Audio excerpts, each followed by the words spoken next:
Bueno, bienvenidos a cómo se generan preguntas de investigación a la parte 5.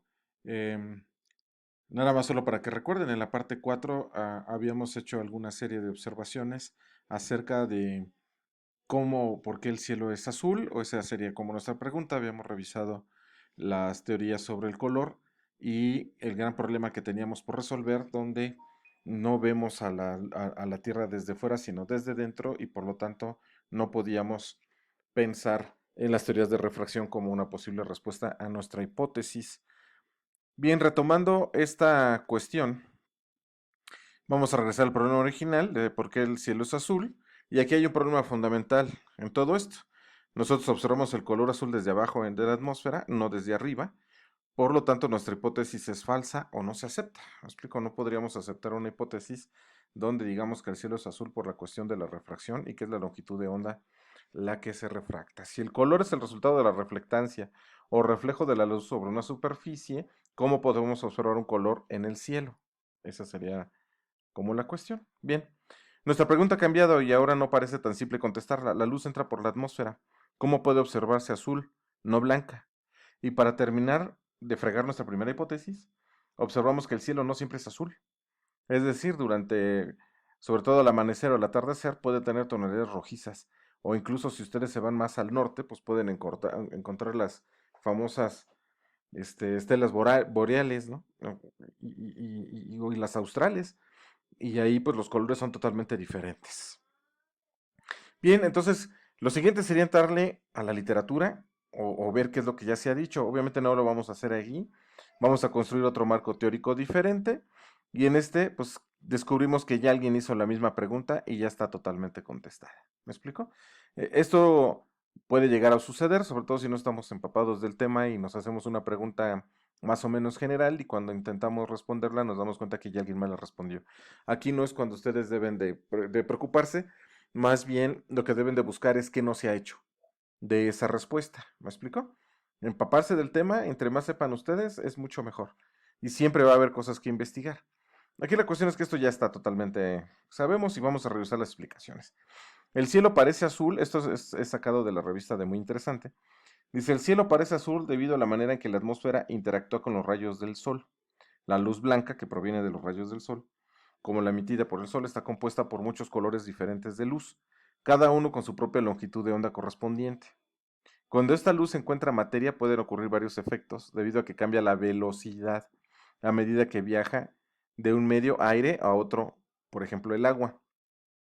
Los prismas descomponen la luz blanca en sus colores constituyentes.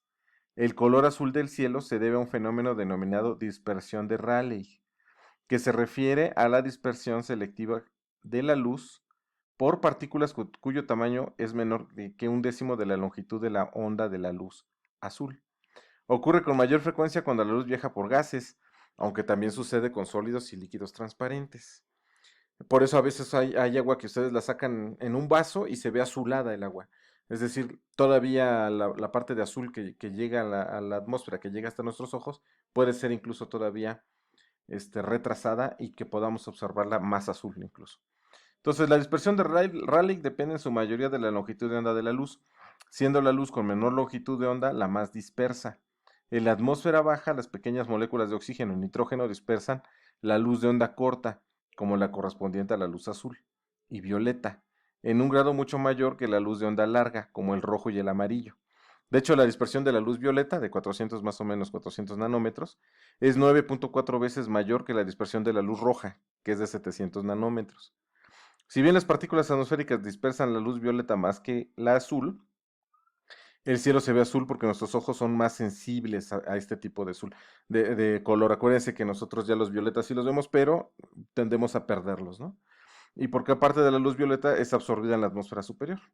Durante el amanecer o el atardecer, la luz del sol debe viajar a través de mayor cantidad de la atmósfera para alcanzar nuestros ojos, por lo que incluso más luz azul y violeta es dispersada, permitiendo a los rojos y a los amarillos entreverse. ¿Sí me explico? Ya la explicación ya está ahí dada. Sin embargo, bueno, pues era una parte de cómo podríamos eh, utilizar este ejemplo o más bien utilizarlo del color del cielo azul como un ejemplo, ¿no? Aquí está, ¿no? Este es lo de la dispersión de Rayleigh. No me voy a detener aquí. Si quieren ustedes detengan un poco la, el video para que lo puedan ver. Pero aquí a mediodía, por ejemplo, la luz entra directamente y entonces la atmósfera se ve más blanquita, ¿no? No se ve tan azul. Aquí es lo que decía la dispersión cuando el sol llega aquí como esta que tarda más tiempo en atravesar la atmósfera y entonces veríamos los amarillos y los rojos con mayor facilidad. Bien, eso es una parte un poco crítica de este asunto, pues un padre creyente, un padre que se va o se basa, o alguien que se basa en la fe, dice, papá, ¿por qué el cielo es azul? Porque Dios lo hizo así. Esto les digo, no genera conocimiento, no estoy tratando de atacar a las religiones, ni mucho menos.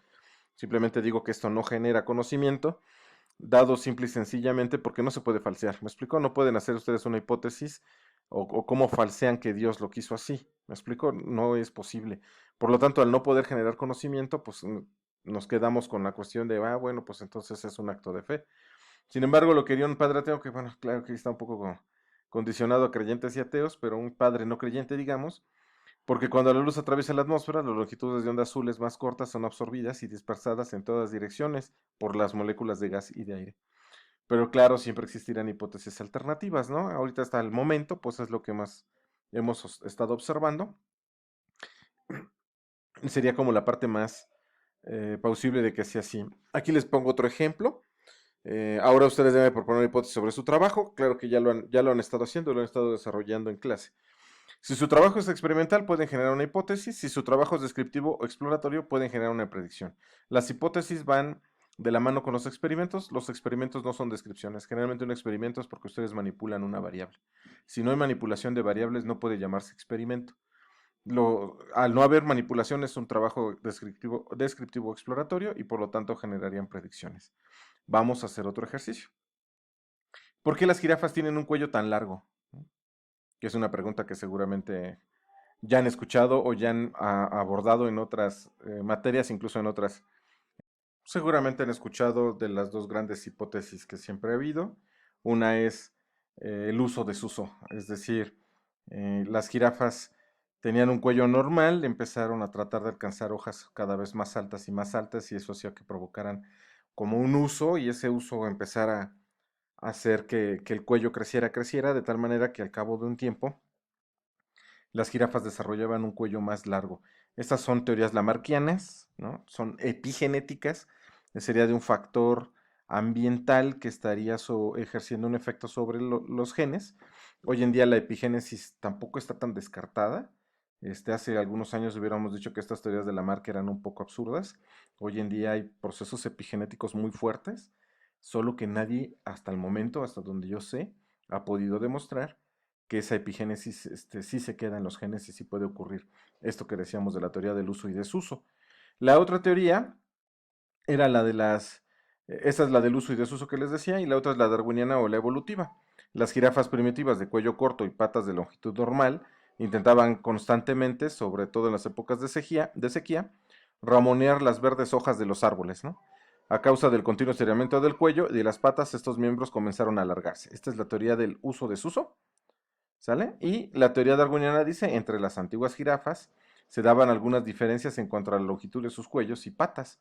Estas variaciones se transmiten hereditariamente y la ventaja que le daba a estos animales era que podían sobrevivir y reproducirse con respecto a estas. De tal manera que esta herencia, pues de tener esta variabilidad que le daba la ventaja sobre las que no lo tenían, pues le permitía que su descendencia fuera cada vez fijando esta característica, ¿no? De los cuellos y las patas largas. Eso, digamos, sería como las dos grandes teorías y propuestas y siempre las van a encontrar. Todo el mundo se va sobre la darwiniana, sobre la competencia entre individuos y la ventaja de aquellos que tenían el cuello largo y las patas largas. Esto me parece, pues sí, desde el punto de vista de la selección natural, que tendría mucha lógica. Sin embargo, hay una tercera hipótesis que seguramente no la han escuchado, donde ocurre la selección sexual y la competencia entre individuos del mismo sexo. Acuérdense que la selección sexual a veces es tan potente que puede ir sobre la propia selección natural, ¿no? Los individuos prefieren copular sobre sobrevivir, ¿no? Y bueno, ya en otras clases hemos hablado de eso y en otros videos está ahí la parte de cómo se pueden desarrollar estructuras muy grandes que podrían ir en contra de la propia sobrevivencia de los individuos. Sin embargo, les permite reproducirse más y por lo tanto prefieren esas características. ¿Cómo sería esto? Pues aparentemente el cuello largo de las jirafas les permite pelear entre ellas para obtener la dominancia y el acceso a las cópulas. Y si ustedes no me creen, aquí les voy a enseñar. Este es un enfrentamiento entre jirafas y vean lo que sucede. Ups, pum. Para que no los agarro por sorpresa, ya que yo ya lo he visto varias veces. Observen cómo una jirafa le pega a otra en la base de la nuca. Ahí va, pum. Y esto le permite noquear a la jirafa, ¿no? Claro, esto les estoy mostrando un video más drástico. Vean, ahí va el golpe. Golpe y knockout. No mató a la jirafa, por supuesto, pero le hizo un tremendo knockout. Seguramente con esto quedó establecida la jerarquía y quién puede accesar a las hembras. Ustedes pueden buscar en el YouTube, en el Internet, muchos de estos enfrentamientos y utilizan la cabeza y el cuello como, como voleas, ¿no? O sea, avientan con el cuello y ¡pum! Lanzan con el par de cuernitos que tienen en la cabeza, estos cuernitos que tienen sobre la cabeza, lo utilizan para golpear esta zona sobre todo, ¿no?